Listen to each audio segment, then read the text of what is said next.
आज जब हम सब लोग यहाँ पर एकत्रित हुए हैं, ये एक ऐसा समय है, एक ऐसा दौर है, एक ऐसे अध्याय की शुरुआत है जो हमें विकसित भारत की दिशा में आगे लेकर जाएगा।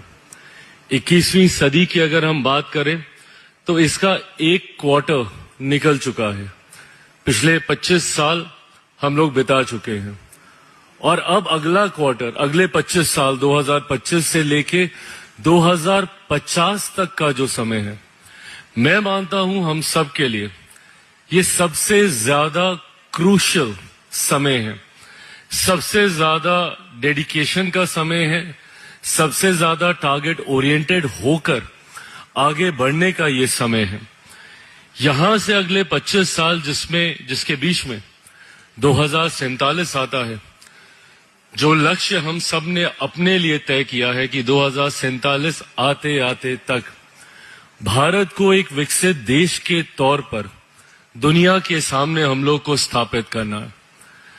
As a kid, I always used to wonder that why my country is always being called as a developing nation, developing nation, developing nation. It's been decades जब हम लोग को स्वतंत्रता मिली और तब से लेकर अभी तक हम लोग बिना टारगेट ओरिएंटेड हुए, बिना ऑर्गेनाइज हुए, बिना लक्ष्यों को तय किए, हम लोग बस हर क्षेत्र में बढ़ रहे थे।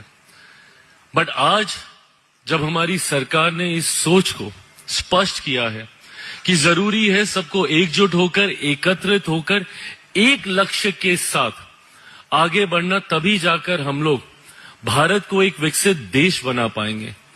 नहीं तो संभवतः अगली एक और सदी तक हम लोग यही सुनते रहेंगे कि भारत एक डेवलपिंग नेशन है, डेवलपिंग नेशन है।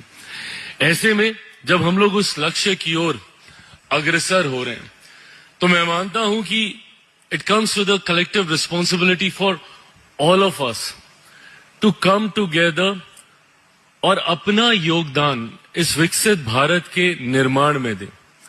मैं, मेरी सरकार, हम लोग एक ईमानदार प्रयास कर रहे हैं कि किस तरीके से हर एक सेक्टर को उनके बॉटलनेक्स को क्लियर करते हुए, उनको ईज ऑफ बिजनेस देते हुए, उनकी सहूलियतों को बढ़ाते हुए कैसे उनके योगदान को और ज्यादा ऑप्टिमाइज किया जा सके। पर मैं मानता हूं कि अभी भी हम लोग को एक लंबा रास्ता तय करना है। आज भी व्यवस्थाओं में कई ऐसी चीजें हैं जिसको और ज्यादा मजबूती से हम लोग को इम्प्लीमेंट करने की जरूरत है।